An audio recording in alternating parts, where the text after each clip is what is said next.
जो है गैस को लेके किल्लत दिखाई दे रही है। कई रेस्टोरेंट जो है वो ठप पड़ने के कगार पे हो गए हैं। किस तरह देखते हैं सर ऐसे जब स्थिति आ गई है? मैं तो ये अंधभक्तों को बताना चाहूँगा कि जब देश जो है अभी वॉर में नहीं गया तो ये परिस्थितियाँ हैं कि आज मुंबई शहर में पूरे देश भर में कई रेस्टोरेंट जो बंद हो गए और अगर कुछ होटल्स चालू भी है तो उनका सिलेक्टेड मेनू ही है और ऑलरेडी जो है वो गैस जो है वो ब्लैक में बिकना शुरू हो गई है।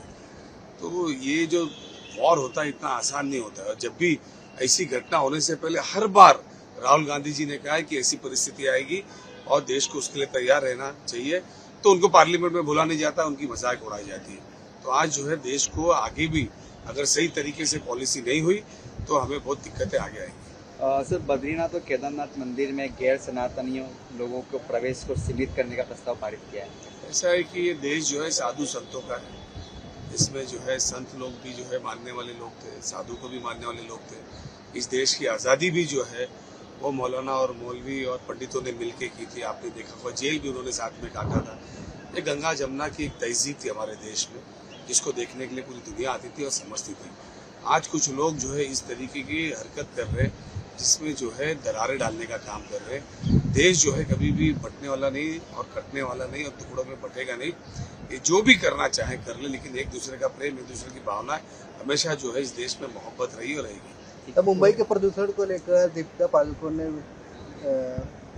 पोस्ट चिंता जताई है। ऐसा है कि इस देश के जितने भी नामचीन कलाकार हैं उन्होंने अपना घर दुबई में ले लिया। इस मुंबई शहर और देश के जितने अच्छे बड़े बिल्डर्स हैं उन्होंने अपना घर जो है दुबई में ले लिया। सरकार को चिंता है कि नहीं, ये लोग अगर हमारा देश अगर छोड़ के जा रहे हैं उसकी कई रीज़न है। एक तो पोल्यूशन जो है वो इतने लेवल पे हो गया कि मुंबई एक नंबर पे है और कोई भी उस पर हाई कोर्ट के बोलने के बाद भी कोई कार्रवाई नहीं होती है। और जिस हिसाब से माहौल आप यहाँ बना रहे हो कोई भी यहाँ सही तरीके से रहना नहीं जा रहा। सरकार ने चिंता करना चाहिए और ये लोग यहीं पर हैं क्योंकि इस देश के एसेट है, इससे देश का प्रगति भी होती है और देश का नाम भी होता है। सर, मुख्य जो चुनाव अधिकारी है ज्ञानेश्वर कुमार, उनके खिलाफ जो है सदन में जो है पार्लियामेंट में एक प्रस्ताव उनके विरोध में प्रस्ताव आया हुआ है। पूरा जो विपक्ष है उनके खिलाफ में नजर आता है। किस तरह देखते हैं सर?